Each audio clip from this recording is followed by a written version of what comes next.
Welcome back to Hot Rod Guy Garage, and this is going to be another episode on 66 Mustang budget drag car build. So follow me along through the intro, and I'll be back. Alright guys, so there's been a lot going on in the background, and a lot we need to get done in the background. So I come in here this morning and started trying to figure out some other ways I could take some weight out of this car, and what I was actually going to do, if I was going to leave it a coupe or if I was just going to go ahead and make it a fastback. Yeah, well, I decided to leave it a coupe. I don't have the extra $1,000 just to buy the external metal to make it look like a fastback. So I was like, man, do I need to keep the trunk hinges? Do I need to get rid of the trunk hinges? Or are we putting a fiberglass trunk on it? Or are we leaving the steel trunk? So I come in here this morning. I made some marks on the bottom of the trunk lid and extracted old rubber. I've done some weighing on some things, and I was able to take 5 pounds and 8 ounces out of the trunk without really compromising its structural integrity of making it close with the latch or bolt to the hinges. So that's a pretty big difference. So let me flip it around and I'll show you where I'm at.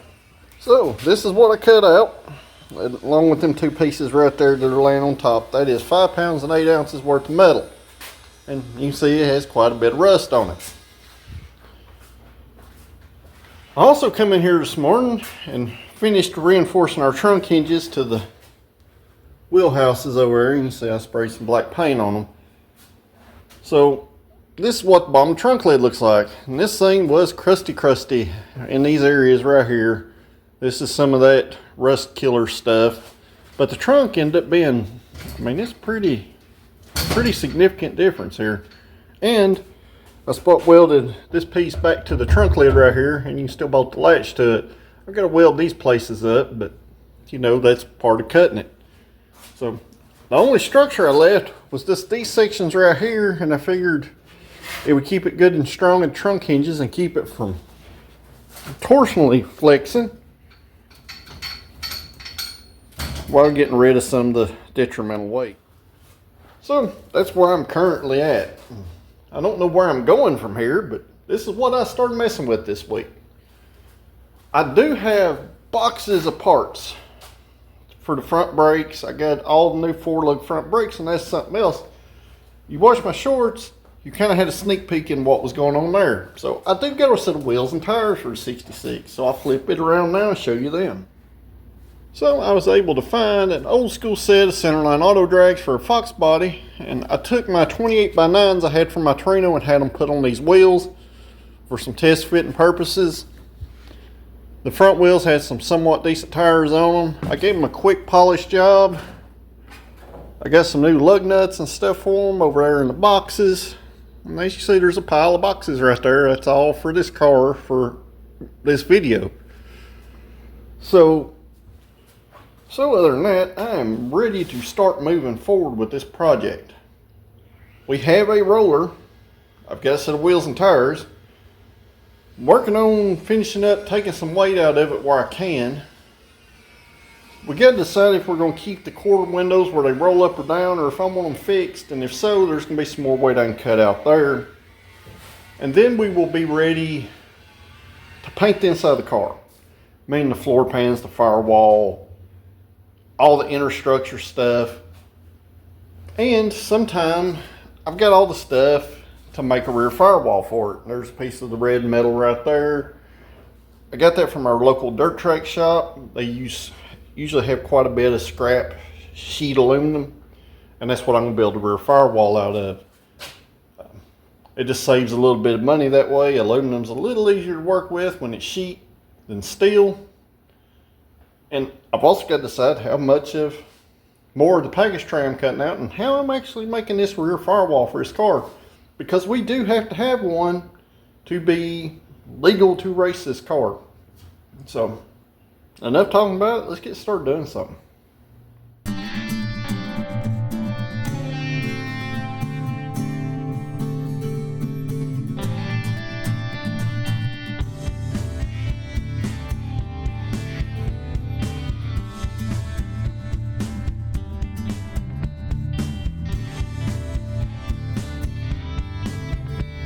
So the trunk lid's on, and what I done, I just left this section right here where the hinges bolt up. I cut out between them two holes there, take that little bit of weight out. I left the flange up here so you could actually still put a trunk rubber on it. And I left the latch section up here where you could still put a factory latch in it and be able to latch the trunk lid. You see, I spot welded it to the trunk skin itself. And I ended up with a pretty rigid structure that way. That opens and shuts like a factory. I took a Fox body hood prop rod. I welded it to our rear frame rail right there. They go right in these factory holes and everything's gonna work out good there. So at this point, the trunk's fitted, everything's kosher over here. If you'll notice there's a gray band over there, that's because that screwed up quarter panel that we put in this car was still screwed up. I had to section it, pie cut it, and bring it in about a ½ inch here at the end. It ended up being off in the measurements a little bit, so I just went here and addressed that. Imagine that, a quarter panel was stamped wrong on the front half, was stamped wrong on the rear half too. After I compared it to the 65 over there, I compared it to the passenger side on the 66, and I compared it to another car we hauled in out here that I done a short on. That quarter panel was stamped wrong in the rear half too, but only in the top half of the rear half. So be careful guys when you buy these aftermarket panels, especially good marked ones like those were, steer clear. So at this point, we need to start on the rear package tray and the rear firewall area and get that finalized and finished up, where I can officially technically be done with the major metal work on this car. So I got this sheet of aluminum at the local dirt track store. This is some scrap that they had. If you got one local, guys generally have stuff like this. I've got the old package tray out of the 65 over there. And this thing's rougher than a nut and gel, but it makes a good pattern for doing such things. So what I done, I took and I just set this thing in my car right here. And I just kind of paid attention to how it sits. And even if I cut this lip off in here and just use the flat portion to mount this, the taper of it matches the rear window pretty well. And I'll just have to add a little bit of length up here in the front. So that's what I'm going to do. I'm going to use this as a pattern. I'm going to add like 2 inches to it. I'm going to measure that just to make sure. I want it to kind of match the factory place because it's going to get it down for the front half past the bars here. They're actually going to pass through this section right here. So let's get to it. And I thought about many different ways of doing it, including just a curved section that was rounded, but it's going to be a lot easier to do it this way in order to pass the tubes through it, because I can cut notches out for tubes in this top part and cut the corresponding filler pieces out of the other piece that I have. So let's get to making a pattern. So what I need to do, I need to add 3 inches to this section right here. And since this piece of panel I got has a factory edge across one side, meaning that it's not cut or crooked, I'm going to flip our panel backwards here. And I'm just going to measure it up 3 inches across.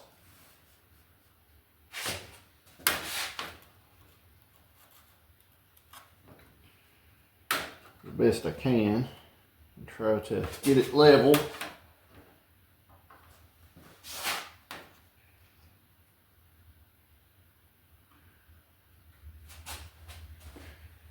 And that in itself might be the hard thing to do with this, because this package tray is cut all kinds of crooked, so we're just going to have to try to kind of eyeball a straight line that's 3 inches.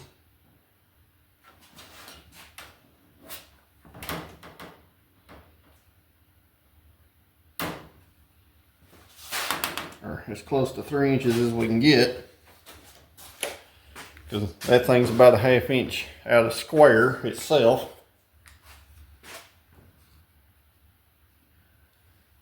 I just want to try to get it as straight as I possibly can onto this. once I do that, I'll just hold it down here.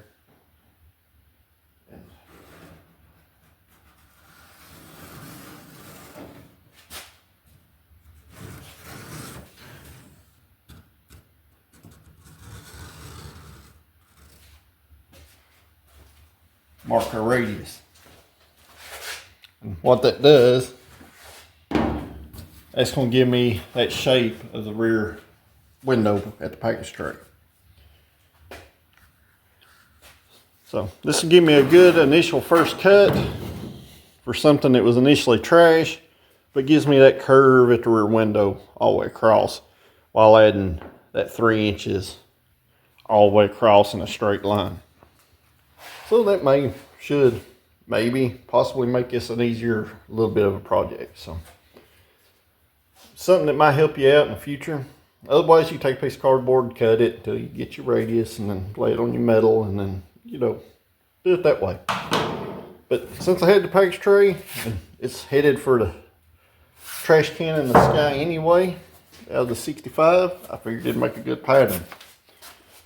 So let's get cutting. What? You want to remind them about your shirts? Yeah? I'll tell them. You want to go outside, don't you? Hmm?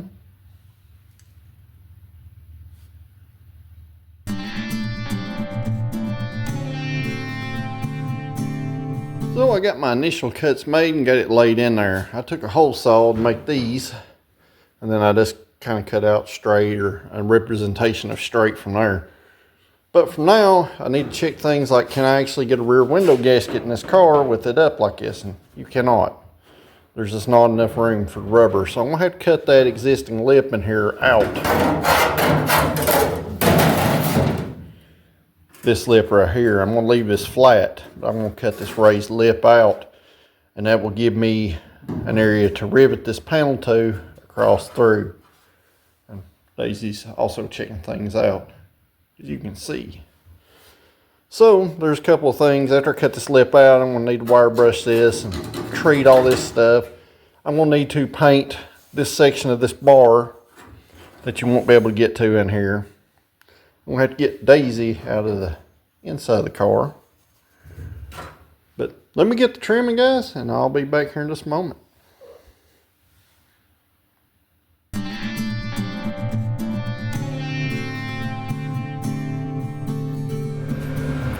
Alright, so I got her upper panel mocked up. I got that flange cut off. I sprayed some black paint on it. I sprayed some rust killer on it too. I bead rolled this piece of aluminum, just give it some extra strength. That'll keep it from rattling or banging around back here. So now I'm gonna flip around and show it to you, but we need to start on the downward panel. And what I'm gonna do, I'm gonna bend a 90-degree flange in it at the top, and that'll let me rivet or screw our panel to the front panel. So let me flip it around. So don't judge my bead rolling skills. It's like the second time I've ever done it in my life, and it's not perfect or pretty. I just kind of made a gentle curve here, and I got a little crooked there, and that's my fault. But I run a line straight across and a line all the way around, and what that does is kind of help give this thing some structural strength. It won't rattle around once it's bolted down, and there's still a flange here. I'll be able to mount it all the way across. But we need to work on our front section here. It's going to go straight down to our floor across through here. And I've got another trick I'm going to try. I've got his old seat divider that's covered in red paint. I'm going to hold it up here and see how close it is. And I'm just going to do kind of like I did on the top. I'm just going to see how much material I'm going to have to add to it to make it work. So once I get these two panels hashed out, we will be at the end of, you know, our metal work, hopefully, for a while. I am going to cut a little panel and make a little aluminum dash later on. It's kind of been the same way I'm doing this back here. So let me climb in this car and see what I'm going to have to do here, and then I'll be back. Alright, it's several hours later, and I got it all attached in here with just some self-tapping screws. I'm going to have to take these out and put some rivets in it. But it's not the best job, but it'll do. And I'm far too shaky to make a straight line. It looks okay. It's going to do the job. I don't have any extra material here because literally I got that other scrap stuff at the local dirt track place. So we're going to have to ride with it, and it's not going to matter all that much. So at this point, I've got everything test fitted. I'm going to drill some holes in it. I'm going to use our hand riveter I got from Hardell that I done that review video on. And we'll get this thing attached to the car.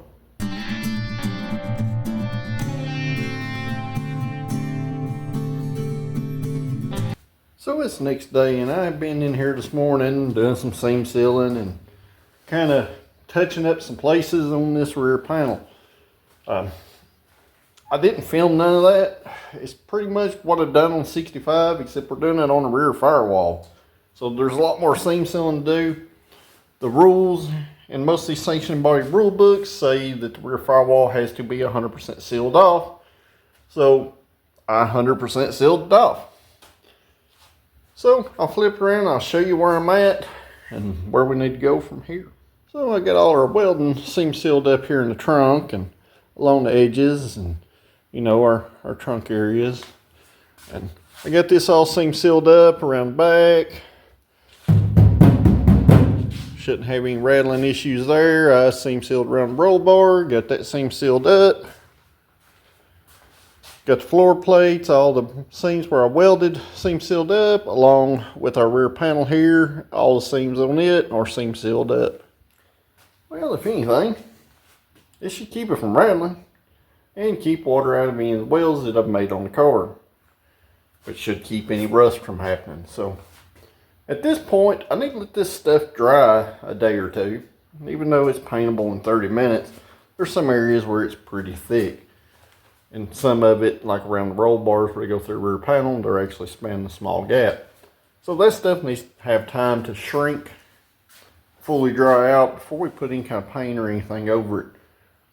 And I need to go in here and I need to sand these door jambs, get them in primer, get the roof rail chrome out of it, get the roof rail in primer, and then I can sand the A-pillars and all that fun stuff, scuff the floors and stuff down again. I've already went in there and scuffed the roof and all the old insulation off of it. And I've got to decide if I'm going to spray an enamel inside this car or if I'm going to actually spray a real paint like a urethane or something inside of it, like I painted under the hood of the 65.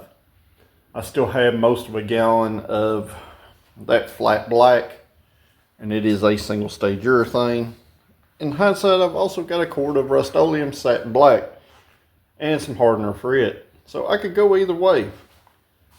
So let's get some wheels and tires on this thing and start on the front brake stuff and the steering and get all that finished up. And then we can decide where we're going from there.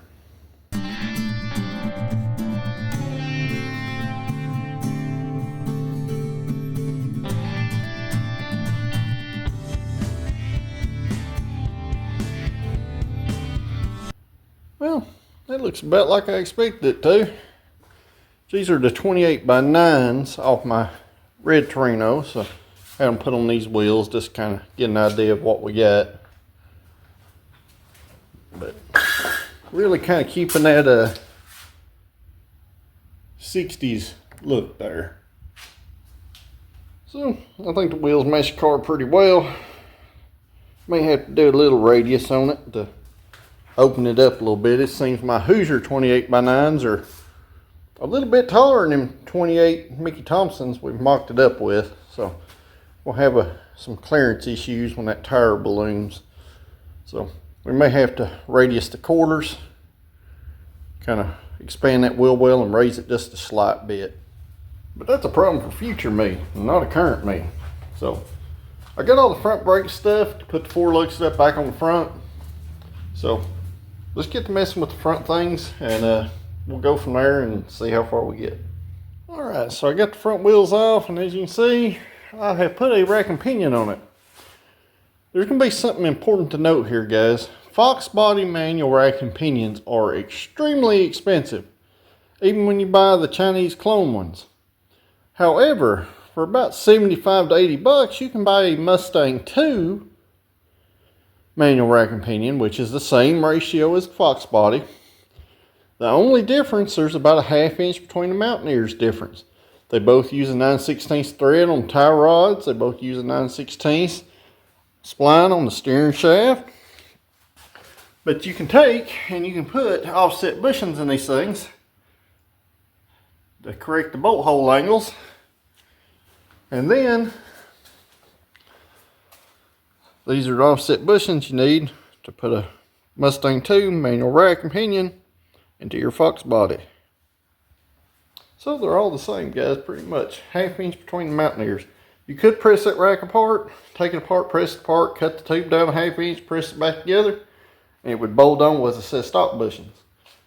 However, the offset bushings are a cheap, easy way to do this, and they're like, I think, less than 15 bucks from Jake's. So you still way money up. So the first thing I'm gonna mess with, I'm gonna get this bump steer kit. Now, this is some of the finest Chinesium that eBay had to offer. They do actually look pretty good quality though, so that does not scare me all that much. However, instead of coming with a stud and a nut that goes through your spindle when you drill out, these come with bolts, and these are a hardened bolt, supposedly. And comes with all your spacers and nuts and stuff. But for, once again, these are like 80 bucks versus almost 300. It's really hard to screw up an aluminum sleeve and a rod end. So as long as they're actually made out of metal, it's a win. So let's get them on there, and we'll get this rack bolted on, get that bump steer kit on there, and I'll come back when there's something to update or a helpful tip when doing this. I'm going to try not to put a whole lot of time-lapse stuff in this video because I've got a lot of ground I need to cover. It's just this one video, so I'm going to try to pack as much helpful stuff in as I can, guys. Time for one of those helpful tip moments. And one thing I did forget, the inner tie rod ends on the Mustang 2 rack, guys, are about a 1/2 inch longer than the Fox body. You will, unless you use a stock tie rod end, you will have to cut these off with an aftermarket bump steer kit because the adjusters aren't threaded all the way through. A Fox body factory tie rod is threaded all the way through, and it actually passes through into the other side. So you're going to put a bump steer kit on, cut about a 1/2 inch off that end, and make sure you use a good anti-seize, like this stuff from Steel Camel. They're thread and post. Put a little bit on them inner tie rods before you thread them aluminum adjusters on, and that'll keep any of that galvanic corrosion at bay. So our next step here is I need to drill the spindles for these bolts so I can get them installed.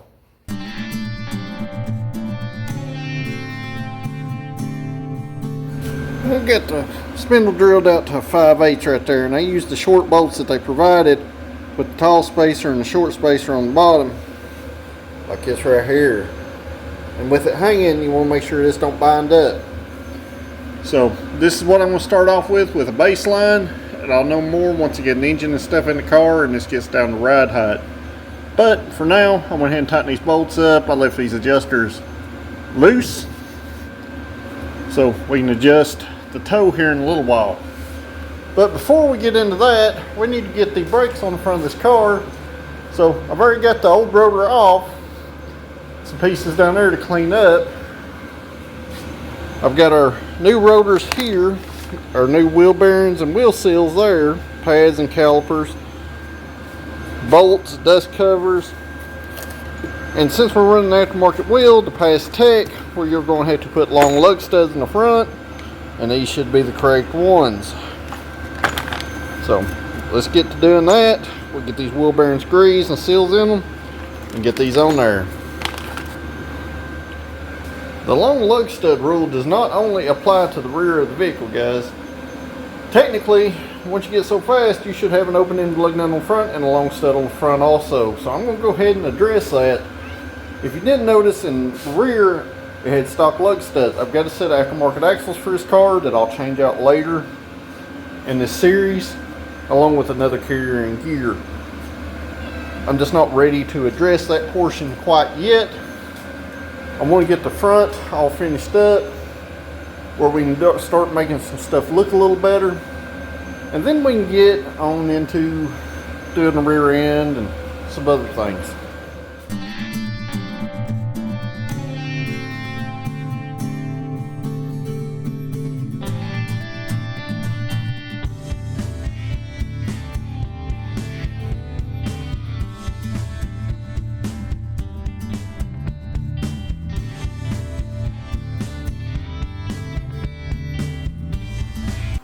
Well, it's the next day, and unfortunately I had a little snafu yesterday that kind of stopped me from having any progress. My toolbox actually fell over and, done holes in the floor.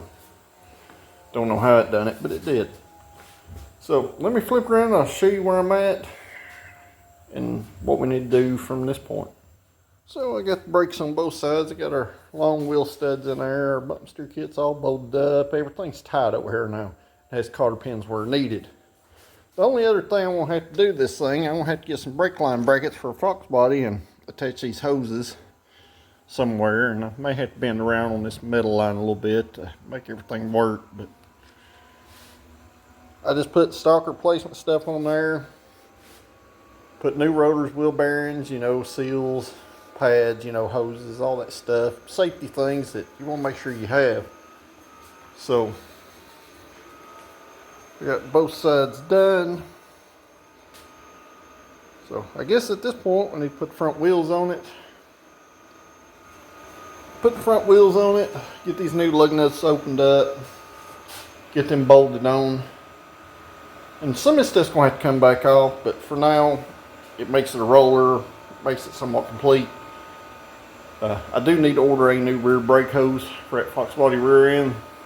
I done had a peek at the rear brakes. They look like they're in good shape. Wheel cylinders and everything look recently replaced. So there shouldn't be any issues there. So, yeah. Be a good time to start running some brake lines later on after I figure out where I'm going to mount these brake line hoses. So, let's get the wheels on it.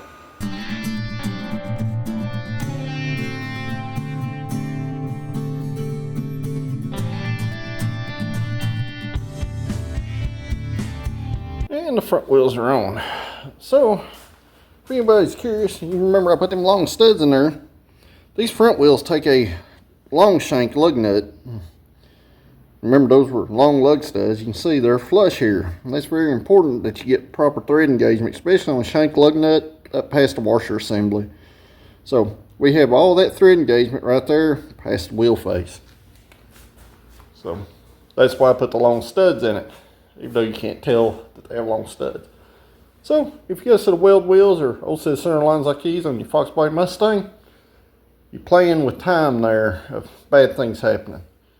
So, got those on there, got the rear wheels on it,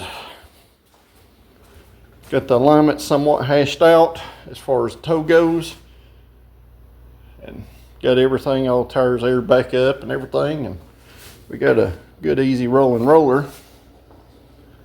It rolls pretty darn easy and feels pretty light at this point. So our next thing we need to do, I really need to get this stuff in here painted. So I don't know if I should just go ahead and paint the inside, or if I should scuff these door jambs down and go ahead and primer them. Got some thinking to do there. Along with what I said earlier in this video. Do I spray it with the black urethane, or do I just spray it with the Rust-Oleum that I got? I'm thinking of Rust-Oleum because I don't feel like primering this roll cage in this car, because the urethane is not a DTM, it's not direct to metal, but you can't spray it Rust-Oleum direct to metal. And an alkyd enamel like Rust-Oleum really don't care what it's sprayed on top of. Even if it's still a little dirty, it'll stick. So that may be the route I go. So I just need to get the other A-pillar sanded down, maybe tape these quarter windows up, blow this thing out one more time, mix some paint up and blow some paint in it, I guess. Seems like the most logical thing to do at this point, because I can't really go forward until I get that done. So let's get to it.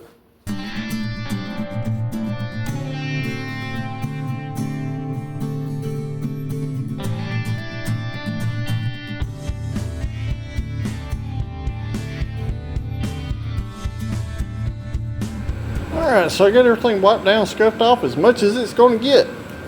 So at this point we're ready to spray back here, we're ready to spray in here. I know a few of you probably wigging out that I didn't take nothing up hardly other than the windows. And I know a few of you are going to wig out because I'm going to leave the 65 in here, but it is covered up with car cover pretty tight. I'm going to have my suction hole coming from that corner so it will be drawing fumes across, and I'm going to spray a super low pressure so there shouldn't be any issue, especially with something heavy like an enamel. It's not going to stay in there long, it's going to fall down. So let's get to mixing some of this up. I'll show you a trick to mix Rust-Oleum up, spray it through a paint gun, and actually make it dry within a reasonable time frame. We're going to have to listen to the heater run a little bit. So I'm trying to keep it super warm in here. It's about 62 degrees. So I need to keep it around 62 to 65 for at least a couple hours after I spray this. So we got a bunch of spraying to do around a bunch of little stuff, and that's why I said I'm going to spray it at super low pressure. But considering I'm going to have to ventilate the shop, I'm going to be sucking cold air across. Alright, so you want to spray Rust-Oleum on your car project, or something like a firewall or a floor pan or something, or a paint gun. White label, right here. You see it's satin. You want some enamel hardener, an acrylic enamel hardener will work. This is for an alkyd enamel that Tractor Supply's spray has, so that'll work for this. I've got a little bit of lacquer thinner in this cup. All three of these things are important.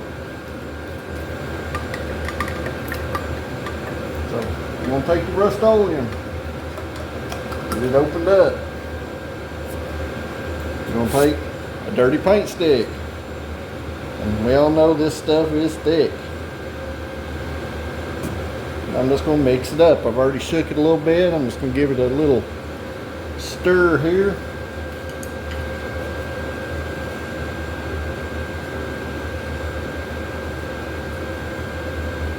And I'm going to mix this at 2 to 1.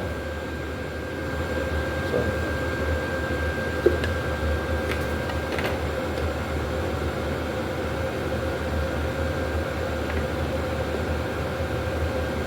You want to try to get the amount that you anticipate spraying all mixed up in one go. So right there, our paint. Right there is our thinner.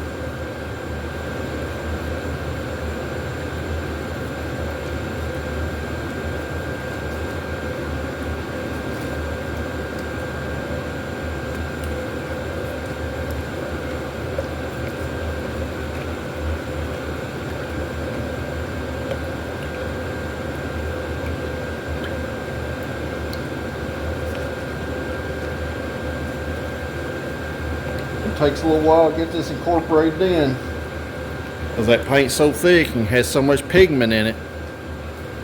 You want to mix it really, really good.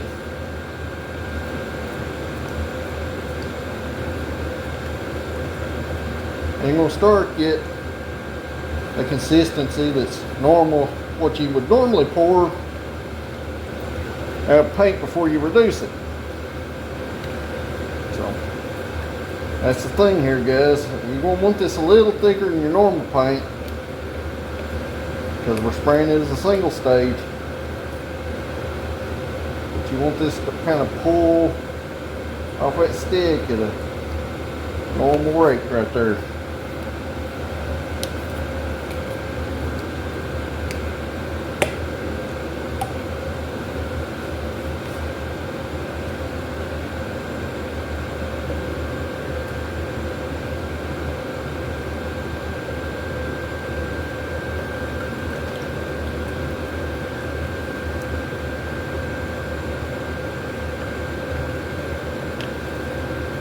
thing note about satin and flat paints, the more hardening you put in it, the shinier it's going to get. So you want to be a little conservative with that, because the lacquer thinner is going to speed up the drying process already. The hardener is going to speed up the drying process. And I'm going to mix this up. I'm going to let it sit here about 10 minutes and kind of incorporate all the chemicals together. And then I'm going to stir it up a few more times, dump it in my paint gun, we'll be ready to spray. And the good thing about an alkyd enamel, guys, you could surely use an enamel reducer. It would be just fine also. Alkyd enamel don't care, okay? Cheap enamels do not care. Lacquer thinner will thin it just fine. It'll evaporate out as the paint dries and the solvents dry out the paint. So the thing is, I need to get in here in just a moment. I need to get everything up top sprayed. Then I'll have to come back in here and kind of wipe the floor out where I'm gonna have to get in the car. So the big thing with doing this, that's why I generally brush a floorboard when I do it, because it's not gonna matter, you're not gonna see it. You are gonna see every single bit of this. So I need to kind of make it look as good as I can while trying to protect some of this raw metal that's in the car. So the good thing is I've got the metal at the temp, because I've been running that heater all day at this point. The metal's warm to the touch, but that's going to quickly go away when I turn on this ventilation fan over here. So we need to get started, because it's starting to get late in the day and we need to get this stuff sprayed.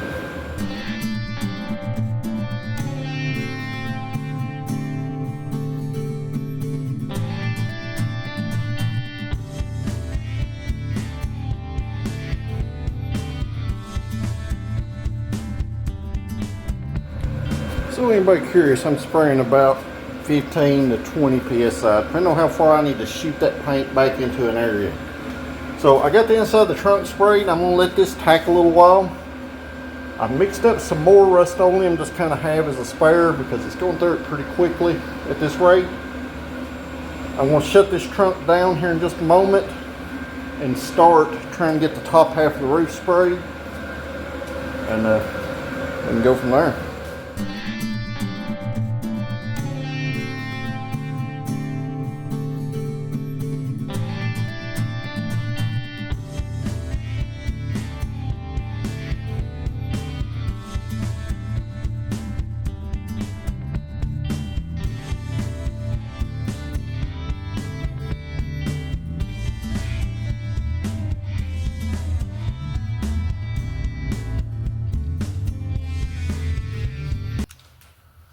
So, paint madness, right?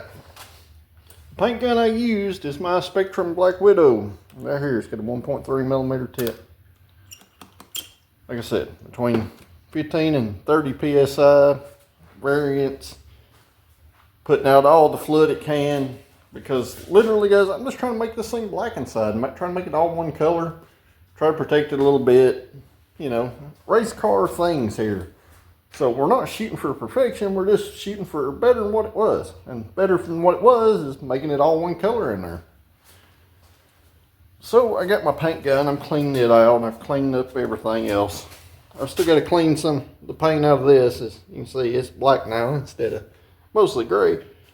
But I'm going to flip around, I'm going to show you what it looks like. It's still going to have to sit at least 24 hours to fully cure out and dry.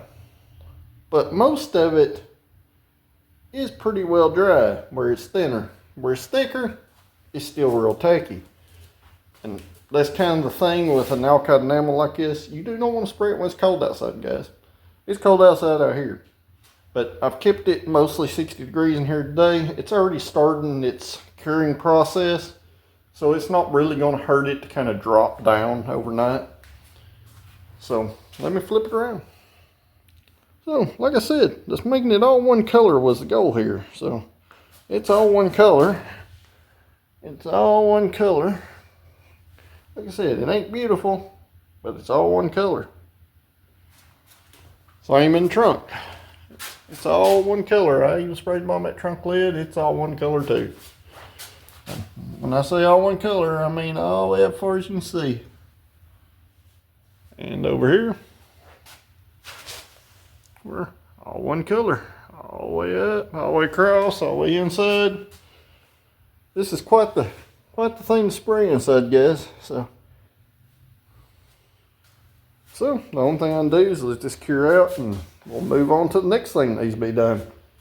So that being said, that'll be tomorrow, guys, because I'm gonna let this stuff dry out overnight and we'll come back tomorrow. We'll run back across and see what it looks like tomorrow.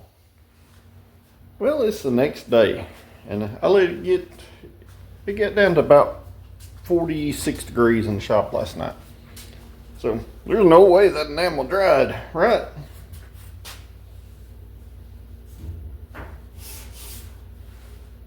Good and dry. So let me flip around and I'll show you what it looks like. Our trunk dried out real good too. Our back panel dried out good. Like I said, our roll cage, it dried out great. Our floor evened up its gloss. The rear back here looks good. And the front. And other than it fading over time, which Rust-Oleum will do because it has no UV protection. However, it does have a lot of pigment in it. It will eventually kind of get chalky over time, but will hold up for many years. And alkyd enamel dries hard and tough, kind of like a urethane does, and it's not quite as hard. So the good thing with the Rust-Oleum is if we scratch it up and we beat it up, we can always go back in there and touch it up, and it'll all just kind of melt together, and you won't really tell where something's been messed with. So I think for this project, it's going to do just fine. So at this point, there's some other stuff I need to plan in the background. I really need to figure out my door situation. I need to get these door jambs sanded down and primered. And some other things that are coming that are big, like that fiberglass front end. That I don't know if I've shown in this video yet, but I did buy a one-piece fiberglass front for this car. Just in case it didn't show it, I'm going to flip it around and show it to you. So I got this. We need to start getting mounted on the car. And I do need to get a motor and transmission mocked up in it too. But I need to decide, like I said before, if I'm going to keep those steel doors or if I'm going to go with a fiberglass door. And if you remember, the factory doors on this car are very, very, very rough. So they're going to take a lot of body work. So that means a lot of filler. So I think for our next video, I'm going to drag them doors out. They're not good for much anyway, so I'm going to weigh one of them. I'm going to see what I can cut out of it. If I can get it somewhere near the weight of a fiberglass door while maintaining the steel door, that's the route we'll go. But guys, I think we're about at the end of this video. So if you haven't yet, make sure you check out our friends over at Kentucky Mustang. They did send us a discount code for the 65 and 66 projects. So make sure you guys use that stuff and let me know down below if discount code don't work. I will send them an email and get that fixed for you. So until the next video, guys, if you haven't yet, hit that like button on this video, share them with your friends. If you're not a subscriber, hit that subscribe button because it does help the channel to grow. It makes it possible for me to bring you videos like this. If you are a subscriber, I greatly appreciate you guys, and I look forward to everybody's comments down below. So until next video, guys, thanks for watching, and I'll see you at the next one.